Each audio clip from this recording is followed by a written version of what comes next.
Hi అండి, నమస్తే. నేను మీ Russell back taste రజు home foods. ఈరోజు మన వీడియో వచ్చేసి మంచి బ్రేక్ఫాస్ట్ రెసిపీని మీకు షేర్ చేయాలనుకుంటున్నానండి. ఈ రెసిపీ వచ్చేసి ఊతప్పాలని ఇంట్లోనే ఈజీగా ఎలా తయారు చేయాలో చూపించబోతున్నాను.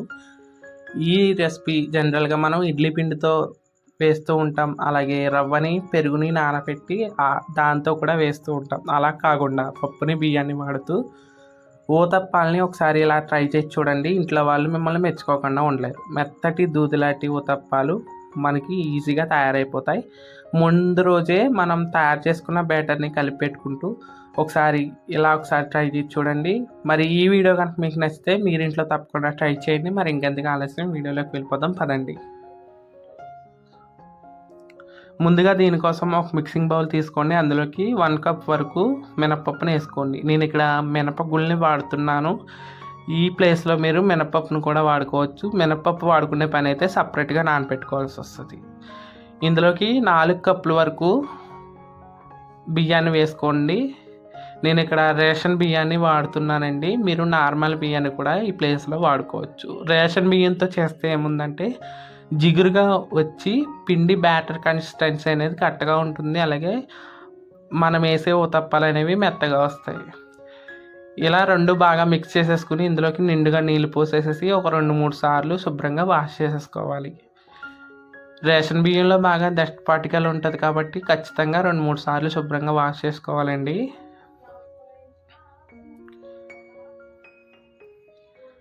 ఇలా చక్కగా వాష్ చేసేసుకున్న తర్వాత బియ్యము పప్పు మునిగేంత వరకు వాటర్ని పోసేసేసి కనీసం 3-4 గంటల పాటు చక్కగా వీటిని నానబెట్టుకోవాలి.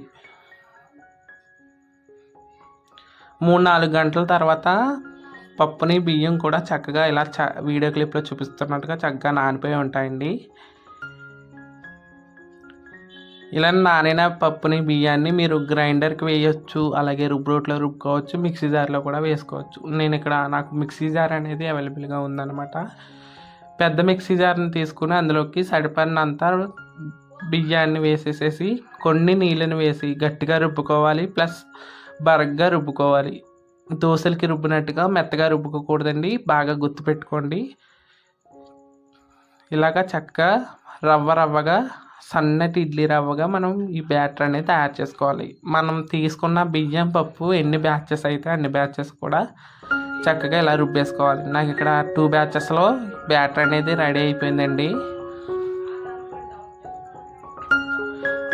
ఇలా గట్టిగా రుబ్బి పెట్టుకుంటే పొద్దునకి మనం కన్సిస్టెన్సీ అనేది కరెక్ట్గా వస్తుంది. మూత పెట్టేసేసి ఒక 8 అవర్స్ పాటు లేదా ఓవర్ నైట్ ఈ పిండిని ఫర్మెంట్ చేసుకోవాలి.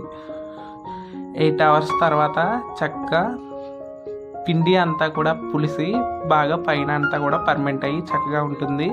ఇక్కడ వీడియో క్లిప్లో చూపిస్తున్నట్టుగా ఇలా బాగా తయారైందంటే ఊతప్పాల లేదా దోశలు ఏ పిండి అయినా కూడా చక్కగా మనకి కుదిరేసినట్టే. దీన్ని ఒకసారి బాగా మిక్స్ చేసేసేసి ఇందులోకి నేను ఒక 2 ఉల్లిపాయలు ఇలా చిన్న ముక్కలుగా కట్ చేసి వేసుకుంటున్నాను. అలాగే 2 పచ్చిమిర్చిని ఇలా చిన్న ముక్కలుగా కట్ చేసి వేసుకున్నాను. అలాగే క్యారెట్ని కూడా ముక్కల కింద కట్ చేసి వేసుకున్నాను. కొద్దిగా కొత్తిమీర తరుగు, 1 టీ స్పూన్ వరకు జీలకర్ర, 1 టీ స్పూన్ వరకు సాల్ట్ని కూడా వేసేసేసి బాగా మిక్స్ చేసేసుకోవాలి. ఊతప్పాల్లో పైన వేస్తారు కదండి బాగా ఉల్లిపాయ ముక్కలు, క్యారెట్ తురుము కట్ట అని మీరు అడగొచ్చు. కానీ పిండిలో మిక్స్ చేసి వేసుకున్నది టేస్ట్గా ఉంటుంది. నాకు ఇలాగ ఇష్టం, మీరు కావాలంటే అలా కూడా వేసుకోవచ్చు. ఇలా బాగా మిక్స్ చేసేసుకున్న పిండిని పక్కన ఉంచుకోండి. స్టవ్ మీద ఒక తవాని పెట్టి బాగా హీట్ అవ్వనివ్వండి.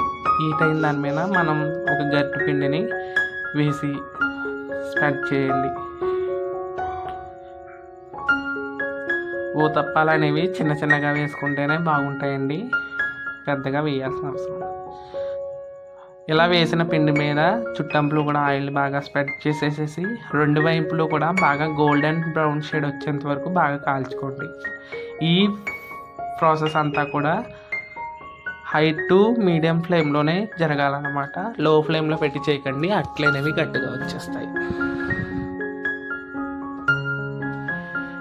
ఇలా చక్కగా మనం ఊతప్పాలని వేయించుకున్న తర్వాత పక్కన ప్లేట్లోకి తీసేసుకుంటే అంతే అండి, ఊతప్పాలు అనేవి రెడీ అయిపోతాయి.